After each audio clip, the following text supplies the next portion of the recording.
তোমরা সবাই কেমন আছো? আশা করি বেশ ভালো আছো। তো আরেকটি নতুন ব্লগে সবাইকে জানাচ্ছি অনেক অনেক ভালোবাসা জানিয়ে আজকে আরেকটি নতুন ব্লগ শুরু করলাম। আজকে জানো তো ঘুম থেকে প্রত্যেকেই কিন্তু উঠে গেছে। তো উঠে যাওয়ার পরে আমি ভাবলাম না, আজকে যখন সবাই ঘুম থেকে উঠে পড়েছে তো আমি এই রুমের কাজগুলো কমপ্লিট করে তারপরেই আর কি রান্নাঘরের কাজের দিকে যাব। তো আজকে মোটামুটি ওই একটু দেরি করে ওঠা হয়েছে, প্রায় ওই 6:30টার দিকে ঘুম থেকে ওঠা হয়েছে। আর উঠে কিন্তু আমি কিচ্ছুই করছিলাম না, একটু শুয়ে বইছিলাম, কোনো কাজ করা হয়নি। তারপরে যেহেতু তাতানের পাপা, বড় কুনাল সবাই উঠে পড়েছে, আমাদের বাড়ির সব প্রত্যেকেই কিন্তু উঠে পড়েছে। তো ওঠার পরে ভাবলাম সমস্ত সংসারের কাজগুলো করা শুরু করে দিই। আর এদিকে একটু সকাল সকাল ঠান্ডাও লাগছিল, তাই সোয়েটারটা পরে নিলাম। বাসি জামা কাপড় ছেড়ে নিয়েছি, যখন বাথরুম গিয়েছিলাম তখনই কিন্তু জামা কাপড় ছেড়ে একদম সোয়েটারটা পরে নিয়েছিলাম। তারপরে কিছু ভিডিও আর কি এডিট করছিলাম ওই ফেসবুকের জন্য।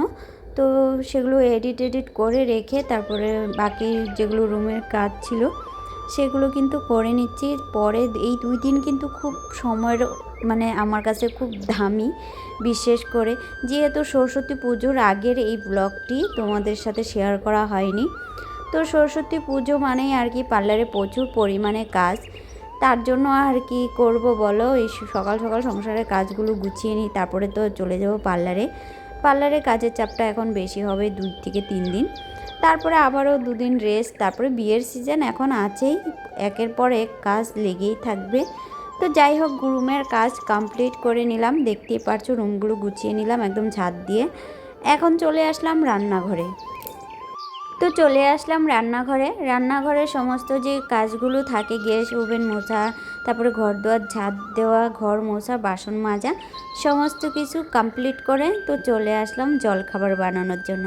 আর তোমাদের দাদাভাই বলছিল কালকে রাত্রে চিকেন করেছিলাম, তার জন্য তোমাদের দাদাভাই বলছে যে কালকের চিকেন রয়েছে, তো আমাকে কয়েকটা রুটি করে দাও।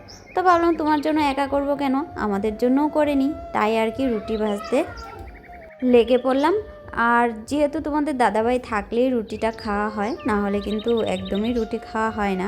তো এদিকে আমি রুটি বানানোর জন্য শুরু করে দিলাম। আর আমার বেলনার দিকে একদমই তাকিও না, জানো তো ওই বেলনাটা ধুয়েছিলাম তো শুকাচ্ছিল না বলে আমি গ্যাস ওভেনে শুকাতে দিয়েছিলাম। আর শুকাতে দিয়েছি, গরমের তাপটা একটু বেশি লেগে গেছে, তো বেলনার কালারটা এই যে পুড়ে পুড়ে গিয়েছে, আমি খেয়াল করিনি। তারপরে দেখো বেলনার কালারটা কেমন হয়ে গেছে। তো যাই হোক, এদিকে আমার রুটি বানানোও কমপ্লিট হয়ে গেছে, এদিকে আমার চাটাও কমপ্লিট হয়ে গেছে বানানো। আর এদিকে তোমাদের দাদাভাইকেও দিয়ে দিব আর আমিও খেয়ে নিব। আমি খাবো চা দিয়ে, আমি চিকেন দিয়ে খাবো না, আমি চা দিয়ে খাবো।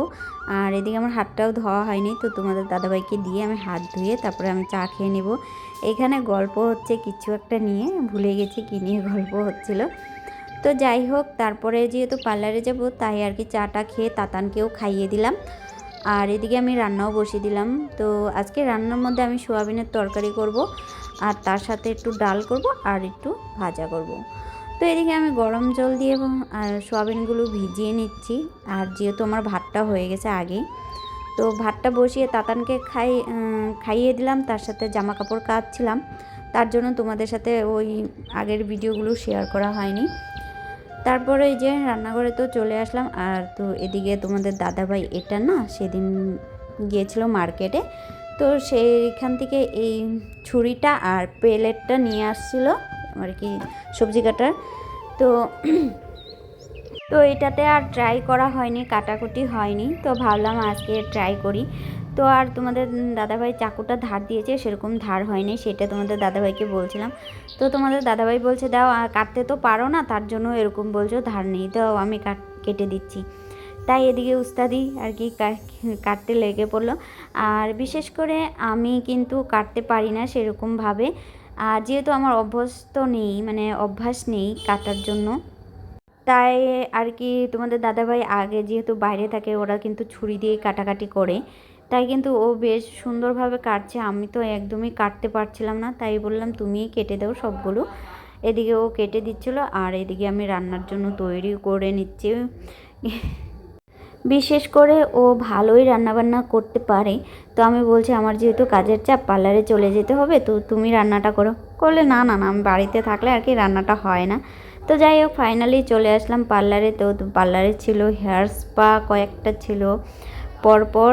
তো যাই হোক তোমাদের সাথে এটা শেয়ার করলাম, আর আজকের ভিডিও আর তোমাদের সাথে শেয়ার করলাম। তারপরে তো প্রচুর কাজের চাপ গিয়েছিল। তো এই ছিল আমার কাজের কয়েকটা ভিডিও, মানে ক্লিপ নিয়েছিলাম ফেসবুকের জন্য, তো তোমাদের সাথে শেয়ার করলাম। তো চলো টাটা, আজকের জন্য এই পর্যন্তই।